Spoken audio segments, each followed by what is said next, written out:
आज बुधवार के इंग्लिश मैदान में हेमंत सोरेन की धर्मपत्नी कल्पना सोरेन की भव्य स्वागत हुई। यहाँ पर कार्यकर्ता की भीड़ उमड़ी और इस वक्त यहाँ विजय हांसदा को जिताने के लिए पूरी जोर शोर लगे हुए हैं। आइए हम बात करते हैं राजमहल के जाने माने नेता एम राजा जी से। सर, इस बार हैट्रिक का क्या प्लान है?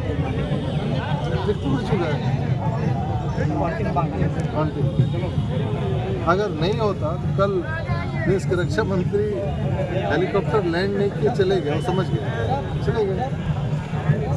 चले तो गए, लेकिन एक मैसेज छोड़ गया कि यहाँ का घुसपैठी को घर फेंकने की बात हुई। तो क्या यहाँ के मुसलमान घुसपैठी, इसके बारे में आपको सरकार क्या?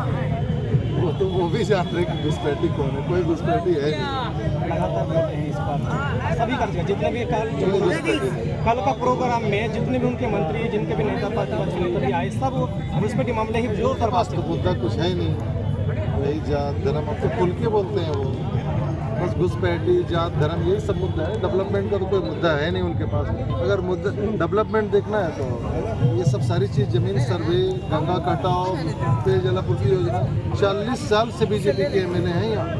4 बार ध्रुव भगत जी रहे, 2 बार अरुण मंडल जी रहे, 2 बार मेरे साथी ओझा जी हैं मौजूद। हमको लगता है कि ऐसा रोड कभी देखे जो राजमहल से मस्कलैया तक है। मुद्दा तो समझ में आ रहा है। अब इनको तो मालूम है कि अब फिर वही जात धर्म से हटा घुसपैठी वर्ड बोलेंगे और क्या बोलेंगे, कुछ बोल नहीं पाएंगे। अपना मुद्दा है वो, लेकिन पब्लिक समझ चुकी है। अगर नहीं समझती तो लगभग एरिया में लोग बीजेपी छोड़ के झामुमो का दामन थाम रहे हैं। और सब लोगों का कहना है कि आपके आने के बाद ही झामुमो का ज़्यादा ऐसा नहीं। अरे हम लोग आके इसमें, हम तो यहीं सब, मेरा पैदाइश से ही यहीं है, तो हम कहाँ से आ गए? थोड़ा दिन के लिए घूमने फिरने गए थे भाई।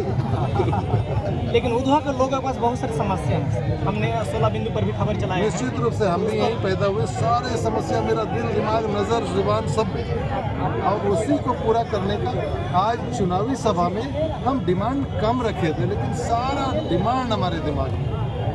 कोई लेबर बाहर नहीं जाएगा। अगर हमारे माननीय विधायक जी लोग चाह लें कि अगर इरिगेशन को मैंने गंगा नदी से काट के पानी को जल्ला में लेके चले जाए, चाहे वो मंगलहाट जोन हो, चाहे वो इधर राजमहल प्रखंड का मनसिंघा जोन हो, जितना झील है उसको साफ करवा दे और उसका कनेक्शन गंगा नदी से कर दे। अकल सब है, उनको फुर्सत मिले तब ना। मंदिर मस्जिद हिंदू मियाँ से फुर्सत, और बांग्लादेशी घुसपैठ, इधर बांग्लादेशी घुसपैठ बोलते हैं और वो दीदी बोल के जाकर वहाँ उसके घर में बिरयानी खाते हैं प्रधानमंत्री के घर पे। अगर हैट्रिक लगती है तो यहाँ की समस्या पर हर बिंदु पर काम होगी। क्षेत्र में साहेबगंज जिला के सबसे मजबूत खूंटी जो जिलाध्यक्ष है, वो लगातार इस पर मेहनत करेगी। कहाँ तक क्या मेहनत की है और हैट्रिक का क्या तैयारी रही, इस पर भी बात करते हैं। क्या सर, इस बार हैट्रिक का क्या फुल? इस बार हैट्रिक तो पूरे राजमहल लोकसभा की जनता मन बना लिया है, क्योंकि पूरे देश में तो पूरे भारतीय जनता पार्टी केंद्र जो सरकार है वो देश को किस तौर पर ले जा रहा है पूरा जनता जान रही है। पूरे देश के लोग इसी बचाने के लिए पूरे देश के लोग मन बना लिए हैं कि इस बार हम लोग इंडिया गठबंधन के प्रत्याशी को समर्थन करेंगे और केंद्र में हमारे इंडिया गठबंधन की सरकार बनेगी और राजमहल में हम लोग हैट्रिक करेंगे। इसमें कहीं किंतु परंतु नहीं है। और राजमहल ही नहीं, पूरे झारखंड प्रदेश में हमारे 14 सीट है। 14 सीट में 14 लगभग हम लोग सभी सीट जीत रहे हैं। इसमें सभी जनता, सभी लोकसभाओं की जनता को नकार दिया है भारतीय जनता पार्टी को। और यहाँ पर केंद्र की सरकार का, केंद्र में जितने भी लगता है कि सब जगह 7वां चरण चुनाव होने वाला है, हमारे यहाँ 6ठा चरण समाप्त हो चुका है और केंद्र के सारा नेता, सारा मंत्री, सारा विधायक कैंपिंग कर रहे झारखंड के इस 3 लोकसभा गोड्डा, दुमका और राजमहल। कितना कैंपिंग कर ले उतना ही हमें फायदा मिलेगा, इसमें कहीं किंतु परंतु नहीं है। साहेबगंज जिला के एक विधानसभा है बोरियो, जहां पर आप ही के पार्टी के विधायक को करता आज आपके खिलाफ मैदान में, क्या आपका जो उपाय? हमारे जो विधायक है, हम खुद उस विधायक बिलोंग करते हैं। उस विधायक से हमारे माननीय विधायक लोबिन बाबू है, वो किसी के बहकावे में चले गए हैं और वह खुद अब मंत्री रह चुके थे 14 महीना की सरकार में। लेकिन भारतीय जनता पार्टी की प्रलोभन में वो भाग गए हैं और खुद वो निर्दलीय चुनाव लड़ रहे हैं।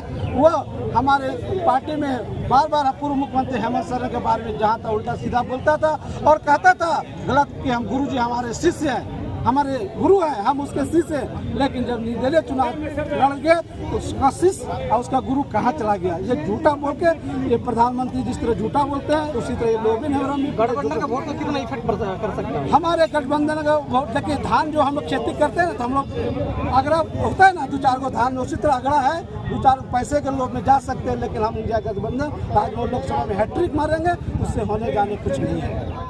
वो क्षेत्र को भाजपा का गढ़ माना जाता है, क्या इस बार आप आने के बाद क्या हो सकता है? भाजपा का गढ़ है या नहीं तो नहीं पता। इस बार तो बहुत ज़्यादा उत्साह है हमारे झारखंड मुक्ति मोर्चा पार्टी। हम पूरे गांव में जो प्रचार हर गांव में जा रहे हैं, अपने गांव में विशेष करके मैं ज़्यादा मैंने समय दिया है, उसमें से बहुत ज़्यादा लोग उत्साहित हैं झारखंड मुक्ति मोर्चा के पक्ष। अन्य गाँव में भी उत्साह देखा गया है। इस गढ़ क्षेत्र में सब कुछ नहीं है, कोई हमारे भी कार्यकर्ता नहीं थे उस तरह के। कार्यकर्ता आने से उनको गारंटी मिली है कि उनकी बात सुनी जाएगी, उनकी बात रखी जाएगी। जैसा आपने देखा कि हम लोग को ज्वाइन करते ही आज कल्पना सोरेन जी जिस तरह से हमें आश्वासन दिए हैं कि हमारा प्रस्ताव को चाय को हरिजन में शामिल करने का प्रस्ताव को दिल्ली भेजेंगे और दिल्ली से भी पास करा के लाएंगे और पास कराने के बाद हमें हरिजन का दर्जा मिलेगा। आप ये समझ सकते हैं तो हम लोगों के ज्वाइन करने से और भी हमारे साथ जो हमारे साथी हैं चाहे समाज के लोग, उन लोग भी उत्साहित होकर झारखंड मुक्ति मोर्चा के पक्ष में अपना प्रचार कर रहे हैं, उन्हें वोट देने के लिए आह्वान कर रहे हैं और गांव-गांव में घूम कर सभी गांव में सभी आह्वान कर रहे हैं। क्या आपके साथ साथ चाहे समाज के लोग सभी वोट करेंगे? सभी किसी समाज में कभी वोट किया, लेकिन ज़्यादातर वोट करेंगे हमारे पक्ष में।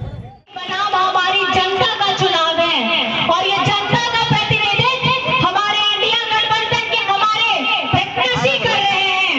आप लोगों ने जो ताकत, जो हौसला 2014 और 19 में दिखाया था, इस वक्त में जब हमारे कृष्ण गुरु शिबू सोरेन जी की तबीयत ठीक नहीं है, आपके अपने पिता, अपने दादा यहाँ आपके साथ में इस चुनावी सभा में नहीं है, आपको मिल नहीं पा रहे हैं, आपको संबोधित नहीं कर पा रहे हैं, तो इस बार जिम्मेदारी आप लोगों के पास में है। क्या आप अपनी जिम्मेदारी निभाइएगा? दोनों हाथ उठा के दिखाइएगा। मेरी दीदी बहन है वहां पे, दोनों हाथ उठा के दिखाइए।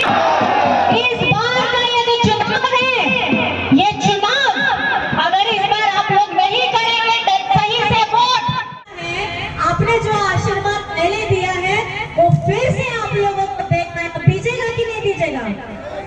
दीजिएगा ना?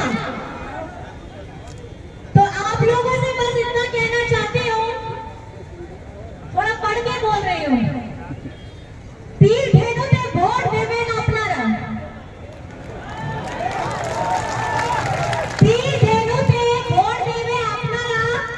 1 तारीख के 4 नंबर है, 1 तारीख में 4 नंबर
बाद आपका हेमंत दादा, आपका बेटा साथ में होगा।